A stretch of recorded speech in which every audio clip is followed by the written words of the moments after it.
Everyone, we're back. Backstage We QA. are. Yeah. Oh, I'm so disappointed with that. I wanted to lay into you a bit more, but when you said you were going to gamble on taking Son out, I was like, oh, okay, fine. I'll let him off. I've had a bad week, Mark. It's I nice know there's that as well. nice. There's that as well. I'm gonna we got 150 join. Yeah, join us.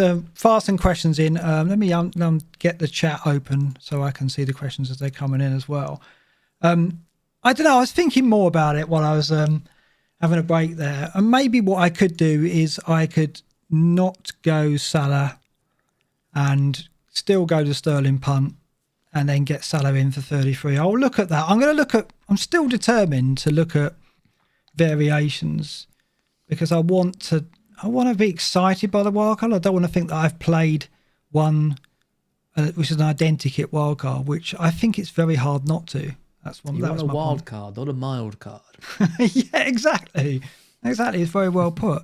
And it's disappointing. I had such great hopes for the wild card, and I always do. Of course, we always do. And it's just the pool of talent's not there. Right, questions. Do you want to read the first one out there? There's a super chat already. There is. Thank you. Yeah, keep the super chats coming in because we'll definitely read your questions. So, honestly, so many questions come in. The super chats are good because they highlight it in big green different coloured things so we actually spot it. Just quickly before I read this out, it is funny about the two wildcard situations because like you're so kind of worried about it and kind of indifferent, and I'm just so happy to have wildcarded and have got rid of 9 players in my team that I don't want anymore. And it's interesting, this kind of wild carding from a position of strength. Your team's been doing quite well for you. It makes you more worried. Whereas, like I said, I dead-ended my team, and I'm more than happy to get rid of a lot of them.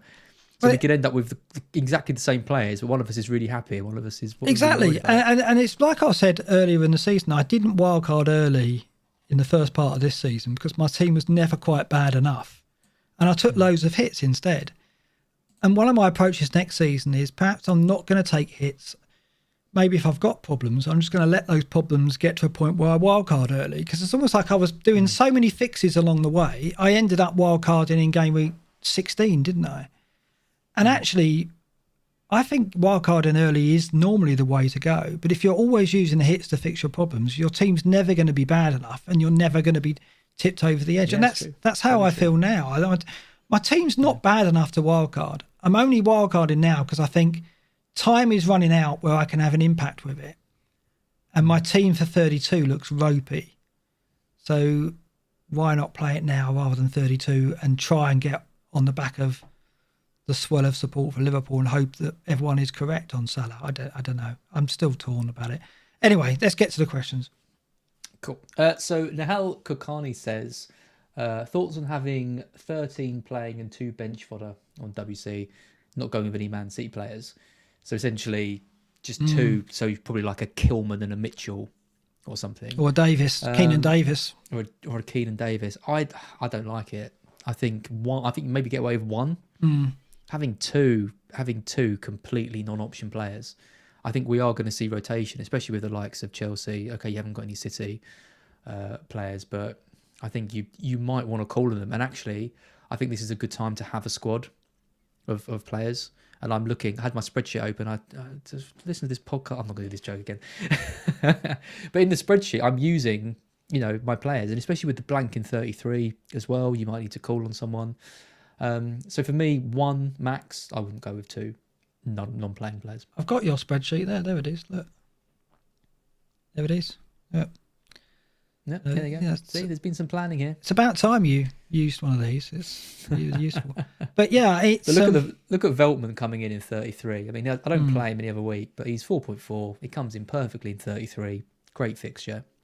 Gets me up to 11 without needing... I mean, this is without any transfers at all. I look strong every week. Yeah, and I think the other point is that towards the end of the season, some teams will give young players a run out as well. So there'll be some changes that we're not expecting. I mean, I don't know what teams that's going to affect yet, and I don't know who's in Nahal's lineup.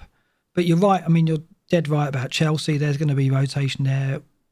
Even Rudiger is going to miss 1 or 2 games, I expect. And he's, along with Azpilicueta, probably the most nailed on defender you can get. So I think it's risky not to have a full bench.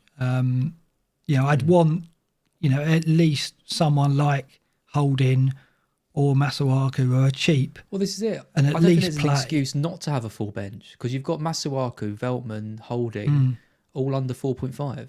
And they're not playing for bad teams. They're not bad players they're either. good picks in their own right. Yeah.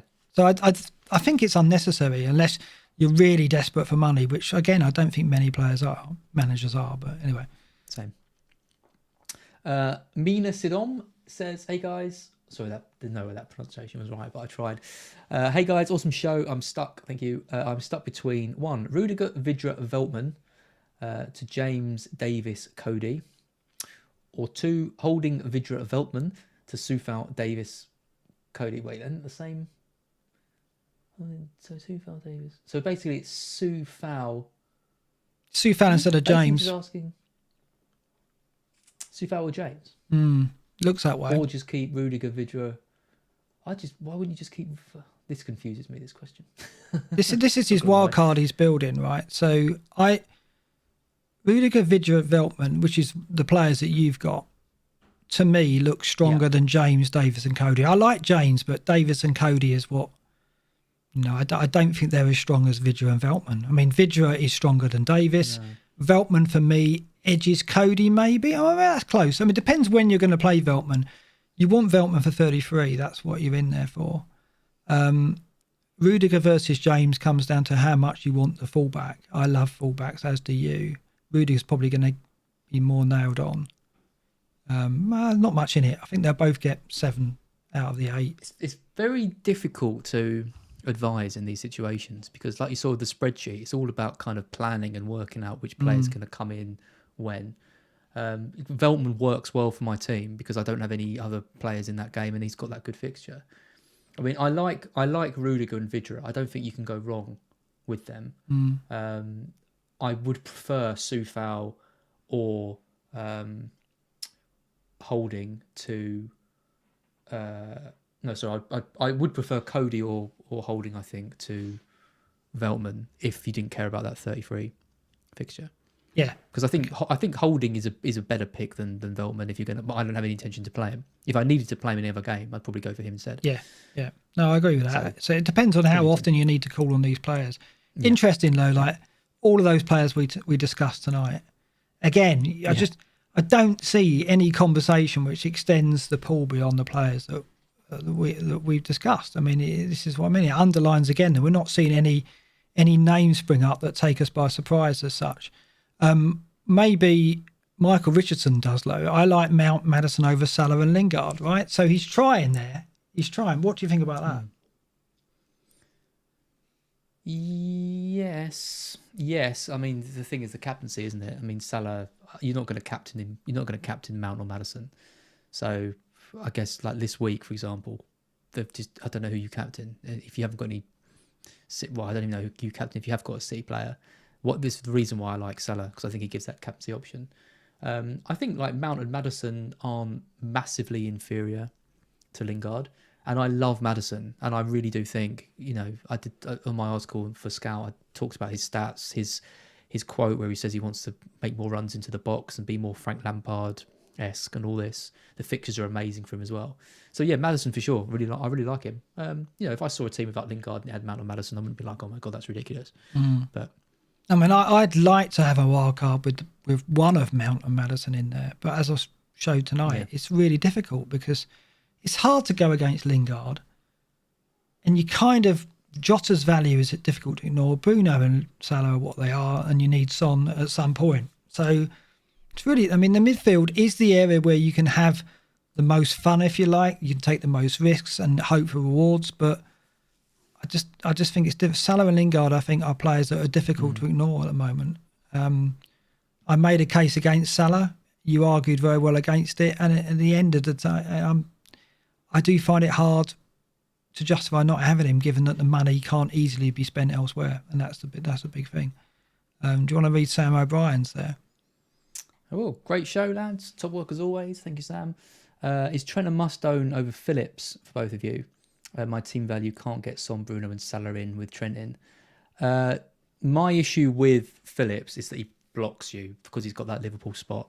because I think Trent, Jota, and Salah are all fantastic options. If you've got Phillips, he's a good 4 million option, but it's the fact he blocks you from getting one of those, which I think could potentially give you a bit of a banana skin. But purely in isolation, 4 million defenders, there's no one better than him.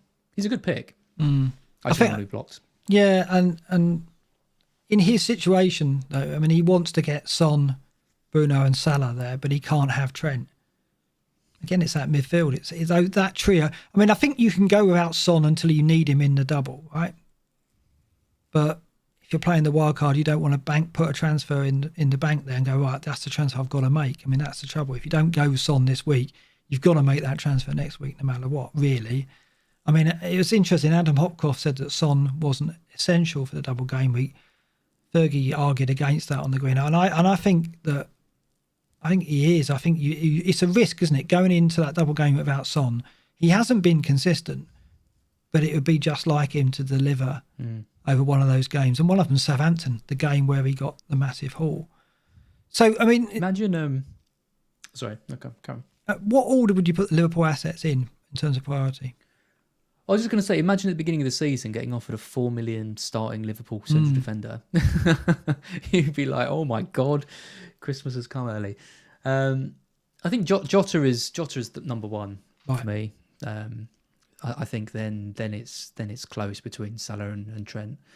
I think I would back Salah next. I think, you know, if I was going to double up, I'd go for Salah and Jota. I think over Jota and Trent, for example.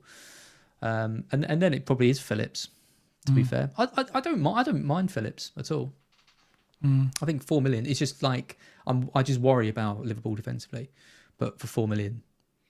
Yeah, and if you're worried about Liverpool defensively, then you're basically backing Trent to get attacking returns because that's what I'm doing exactly. So, I mean, I like Trent because I like watching him play. I like having him in my team. So it's part of it is the fun factor of having a defender who offers so much.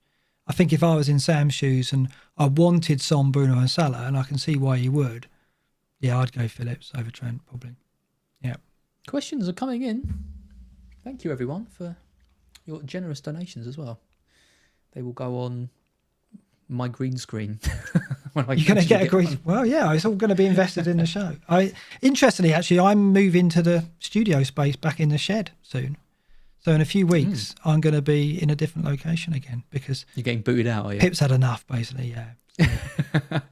She's done well to last 30. She's like, I've had enough going to bed at 8:30 on a Thursday night. Come into the shed. Get down the shed. So I'm decking it out basically with soundproofing and stuff like that. So,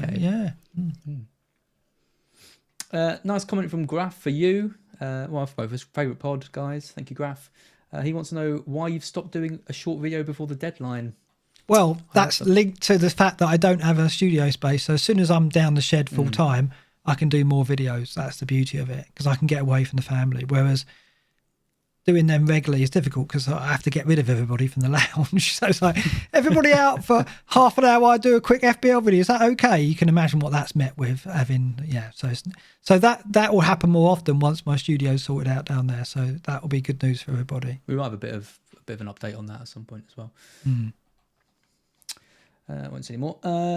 Kumar Kuntapuram says, thoroughly enjoyed our show. Thank you very much. Gundogan versus Jota captaincy for this week. Or play it safe with Kane or Bruno. I would go Jota over Kane or Bruno, personally. I think the Villa game looks decent. And it's interesting that I said a minute ago that Jota would be the one I'd pick, but Salah's the one that I'd captain. It's the penalties, isn't it? It's the penalties, and it's, Jota's easier, like 6.6 or 6.7 or whatever it is. I mean, he's had double rise already this week. But I think Jota's a shout for captaincy. Are we overlooking Gundogan though? Because he's the one along with Alonso, he's the one that I really fear getting rid of. And maybe I'll end up trying to keep him again with if I do wildcard. I doubt he comes on, to be fair. If he's benched, I doubt. Why would he bring him on? No. Well, I think he starts though. I mean, he didn't start the previous league game. He played obviously the first leg against Dortmund. I don't think that he'll want him going into the second leg without playing in between. I think he'll want him. Pep's a believer in this kind of rhythm and momentum, isn't he? So I think he early does plan it. deeper position if he plays Jesus and Aguero. Yeah, that's it as well. Not on penalties Might not because start at all. Aguero will take the penalties, won't he? So I think I wouldn't do it personally. no. So you go I'd Jota. go Jota. Over the four of those, I'd go Jota.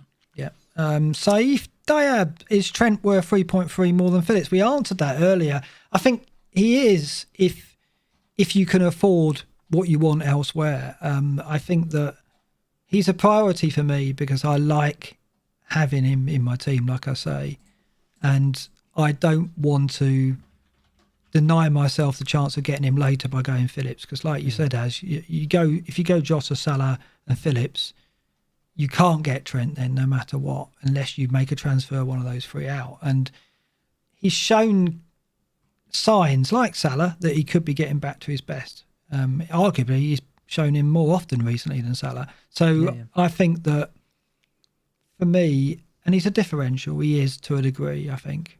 Maybe not against other wildcarders, but to a degree he will be. There'll be others who can't afford him. So I personally would go Trent over Phillips, but it depends on what you're sacrificing elsewhere. What do you think to that? Agree. You concur? Yeah.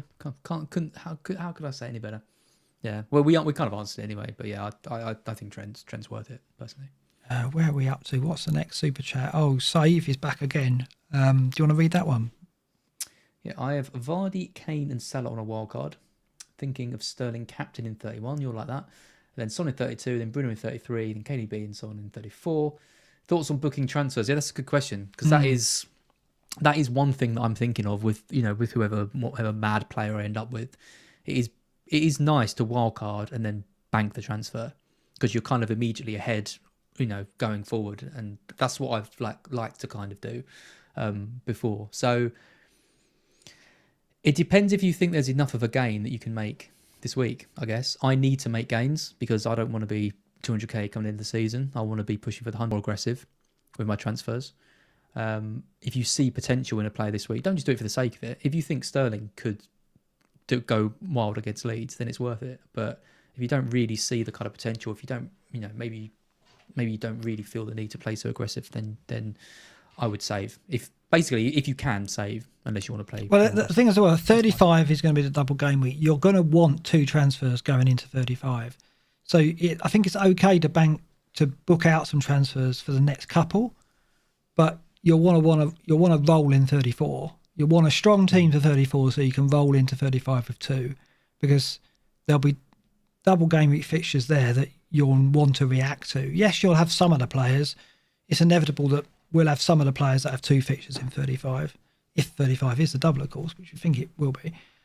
But you'll want the ability to react to those fixtures. So if you're booking out transfers from now all the way through to game week 34, you're only going to have one transfer. You'll have to take hits, and then it's like, well, they play twice, so it's only a 2-point hit, but then you're dealing with rotation. So I know. Yeah. At this stage in the season, you can't necessarily presume that. So I think you can afford to book a couple out. So I was thinking of doing the same. I was going to go Sterling, Son in for 32, and then I was going to do Gundogan probably for a midfielder not so prone to rotation like Rafinha, who gets better fixtures from then onwards, or for Jota if I didn't go Jota with a wild card. So I was going to book in two more, but no more than that. I was definitely going to bank in either 33 or 34. So I would say 2 would be my limit for booking transfers. Yep, good answer. We've had a couple more super chats. We're going to go down to Andy Mack, and then I'm going to call it because I'm going to go to sleep. Fair enough. But we've got a few more to answer. So Siddharth Hundiro says thoughts on Rudy as a Chelsea defensive option, and then Cody versus Sace. I can answer the Cody versus Sace one pretty quickly based on stats. There is absolutely nothing to suggest from the stats that Sace is a better option than Cody. Cody's a little bit cheaper, and all his stats are better. And he's more secure, is he? I would say. I mean, and he's more secure. Sace could even end up at left wing back, couldn't he? He could do, but I think Cody is the one. Personally, I don't know if you've got any strong opinions against that, but yeah, I mean, recently Cody has suddenly become a factor, hasn't he? So I think on recent form, Cody and Sace has lit in it. On historical form, if you go back to the early season, Sace edges it, but I don't think it's worth the extra. 0-1 makes a difference to you, then go Cody. Yeah. Yep. And Rudiger, I think he probably is the standout. I do like James, but I wouldn't have James just on his own. In the same way, I wouldn't have Alonso just on his own. I think Rudiger is just a great price. He's going to play pretty much every game. So if I was to kind of pick one, I'd pick him. Yeah, so I think it's necessary to have more than one Chelsea defender. Like, I think looking at the options they've got, you're either going to want Mendy and Rudiger, or Rudiger and perhaps a punt on James, or Azpilicueta and Rudiger if you want to be dead safe. If you want to spend the money, then those two. But Rudiger's would be at 4.7, I think it's. And Palace next, they're weak on set pieces. If he plays against Palace, I think Rudiger could even get an attacking return, maybe. So yeah, for sure. Yeah, so definitely worth having, for sure. All these teams are going to look the same, aren't they? Yeah. Nahal Kakani says, any love for Castagna on the wild card? I mentioned him in the article I wrote on Scout, which is probably worth checking out. His attacking numbers are bad. Really bad. He's not cheap. 5.7. You've got Fofana there at 5. I know Castagna plays a lot further up the pitch, and he had a really good start to the season. I wanted him. I couldn't find a validation to getting him. I know what you're going to say, because you don't trust Leicester at the back. Anyway, I don't think he's worth it. I want him to be a factor. He's one of the players that I think, well, he could be a really good differential, but his early season form hasn't returned at all. He is not offering enough going forward, like you say. He's not the factor he was in the early season. He could be worth a go if you really are. If your defence is the main area where you can get differentials, and as we've discussed tonight, it probably is going to be defence because there's so few options in up front. The midfield picks itself. So as a potential differential, I would prefer Reece James and someone like that than Castagna. But I can see he's worth a go. But I wouldn't build your hopes up. That's exactly what I think as well. Yeah. Andy Pollard with maybe our biggest ever super chat, $9.99. Interesting. Not as yeah, that's very nice. Not as tenner. No. Feels better if it's $9.99. It's a wildcard question. Yeah, a wildcard for game week 31. So I guess you get your opinion on it. Mendy, James, Alonso, Trent. This sounds very familiar to mine, really. Sterling, Jota, Maddison, Gundogan, Kane, Jesus, Iheanacho. Nice. Is interesting. He's done well there, hasn't he? Forster. And then a bench of Lingard, Shaw, and Creswell. Full bench. And then he says for game week 32, he'd sub Sterling out for Son. So he's going double City in that, which is interesting. I like it. Jesus, I just don't know. I mean, A, I don't like him. B, I think Aguero will start. I want to know how he's afforded this. Who has he gone without in midfield to afford? Obviously Salah. Oh, he's gone without Bruno. Right, okay. So he's gone without the two heavy hitters and spread his money. So he's done a similar approach to me, James and Alonso there. He's gone the Sterling option. I mean, I really like it. I mean, it's all or nothing, isn't it? But you've got to be brave to go in without Salah and Bruno, haven't you? That's the problem. Yeah, I'd like to do something like that. I would, but I just think it's very I mean, like the captaincy then is all on Kane, isn't it? From that point on, because who else is going to be your captain? Because Sterling's going to Son. Yeah, exactly. So the only captain you've got for the rest of the season with that team then is that either puts me off it. Is Gundogan or Kane. So I think you've got to look carefully, Andy, at where your captain's going to go. Maybe you are happy going, well, I'm going to do Kane all the way through. Vardy in. Vardy's an option, but I wouldn't captain Vardy if he doesn't show something against West Ham. Because one goal since game week 14 or whatever it is ridiculous. Like you can't be trusting someone like that to, even if the fixtures are.